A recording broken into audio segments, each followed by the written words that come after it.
up, guys? This is Dave from netcodesource.com. I'm going to be doing a demo commentary of Quantic versus Curse. So this is us. We're going to start on T-side nuke. And what we're going to do is, for our pistol round, we're going to be going for a quick plant at the lower. To do this, we're going to throw flashes at upper to get me and TCK down the vents. Once we do that, Sempus and Frost are going outside. Sempus is going to go outside and try to keep them there. Before we do this, we're going to nade the mini to keep that guy mini outer. And as you can see, Sempus is going to go out here and fight them. Keep that guy mini, not near us or anything like that. As you can see, he's just sitting there like a buffoon. And we get down really easily. Once we get down and plant, Frost and Hiko are going ramp to pinch. And with bomb down, we all just become into lurk mode and play the bomb, pretty much. So this guy tries to lock the bomb with 10 seconds for some reason, which was a really poor decision. And then Sempus is coming down the vent, and he gets in this 1v1, and he almost loses the round right there. But let's see how he plays this. He doesn't know if Michael 3D has a kit or not, but he's banking on him not defusing.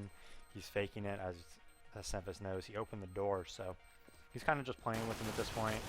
And even though Michael 3D kills him, he really has no time to defuse. So let me go back on that and talk about it real quick. So right there, we sent, just to recap, 2 of us nading mini to keep that person outside of mini so he can't kill us from here while we go down the vents.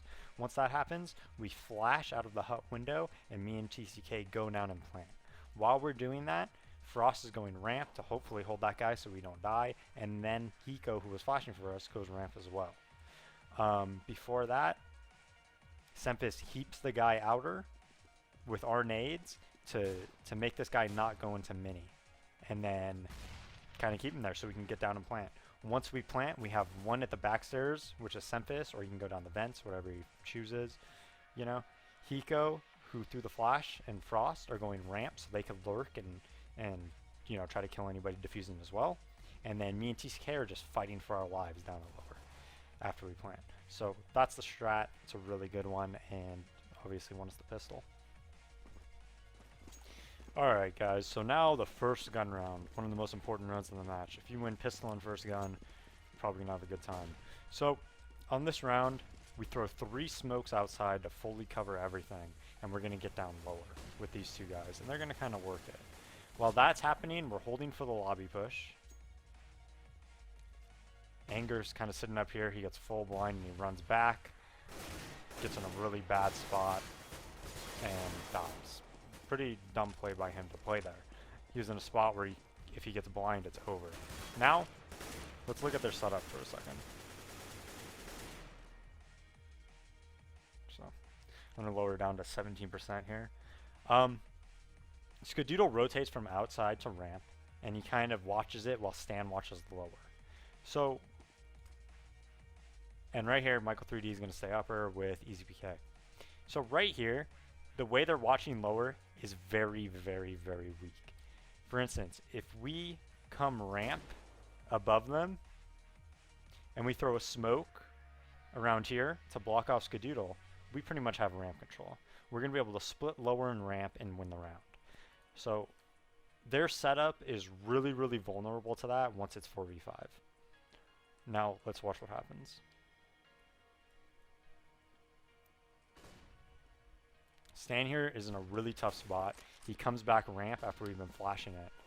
I peek and I die to their opera, but that kind of tells us what we have to do. Sempus knows nobody else is lower, and he simply comes up ramp and just shoots this guy in the back and gets a really easy kill. Once that happens, we smoke that guy off, we flash him, and we get down lower. Sempus goes, and he gets another kill there, and another kill through the vents. So it plays a great, great round.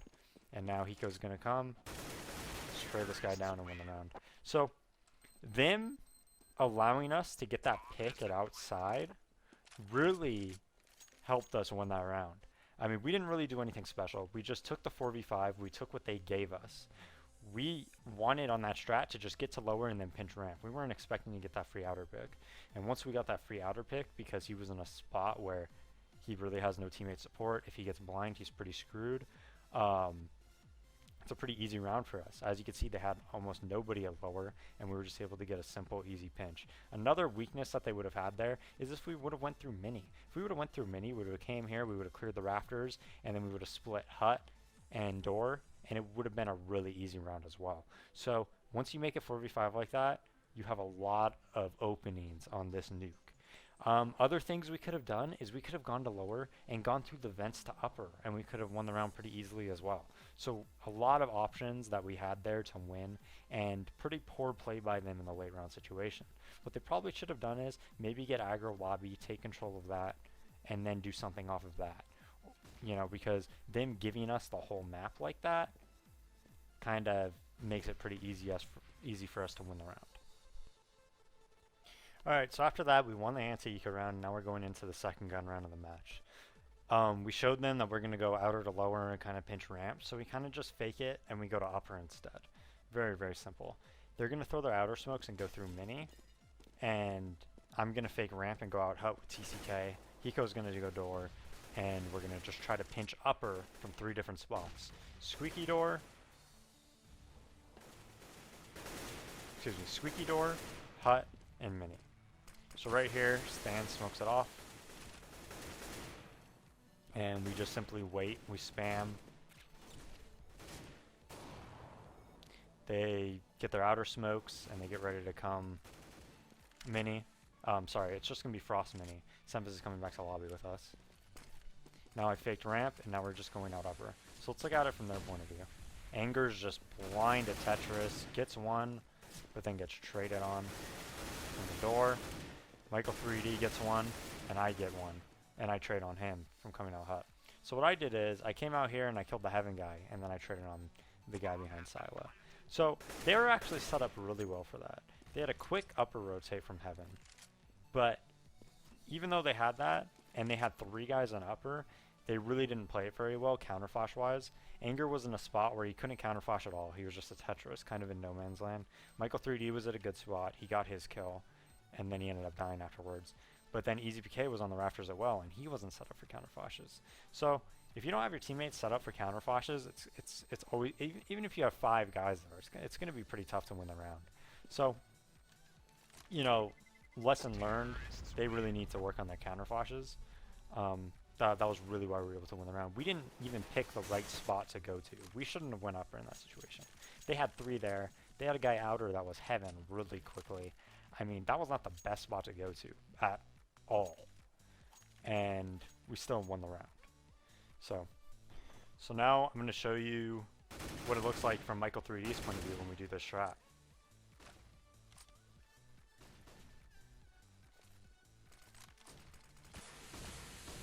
He gets blind, doesn't have a counter flash out.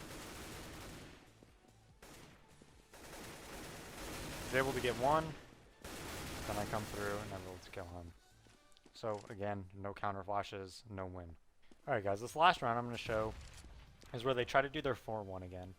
Their 4-1, it's basically 4 in lobby, they throw outer smokes and they get Michael 3D down lower, and he just kind of lurks.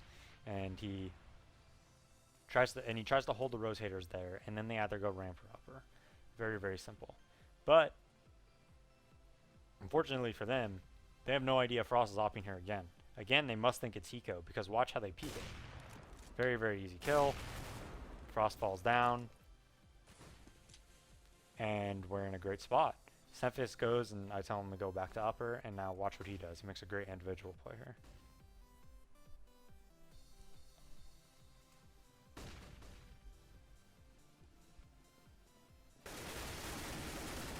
Gets 1, keeps a spray going, gets 2, and pistols the 3rd. So great round by him. That's going to be it for this commentary. The last round, we just kind of clean them up. They're in a really bad, poor economic situation, as you can see. And it's pretty easy to win this round, so I'm done commentating it for the time being. So this match, we won a lot of rounds where we won the clutches. You could see like our late game adjustments, our meta game and the 3v3 and things like that were a lot better than theirs. And then a lot of the time you could also see some individual skill plays where they might not have as good aim as us basically, and also decision making. Frost opping ramp, for instance, gets him a lot of easy kills. He wins 2 rounds by himself pretty much because he's opping ramp. Semphis wins a round by himself. Hiko wins a couple clutches. It was able to take it back on the pistol round with a good individual play and things like that. So I think you kind of saw that we were a bit above this team, but even with me saying that, we made a lot of mistakes, a lot of things that better teams could punish us on. So from watching this demo, I learned a lot about our team and our team's decision making, and know that we have a lot to learn as well as them, basically. But we did what we did to win the match, and we did, so it was a good match. It was a really important match for us to secure that #1 seed in ESEA, because if we lost that, we wouldn't have ended up being the #1 seed for North America. I hope you guys enjoyed that commentary. I hope you guys learned something from it, and I hope it gives you a bit of an insight on how we play Nuke and show you what we do right, what we do wrong, and things like that. This has been Dave from netcodesource.com.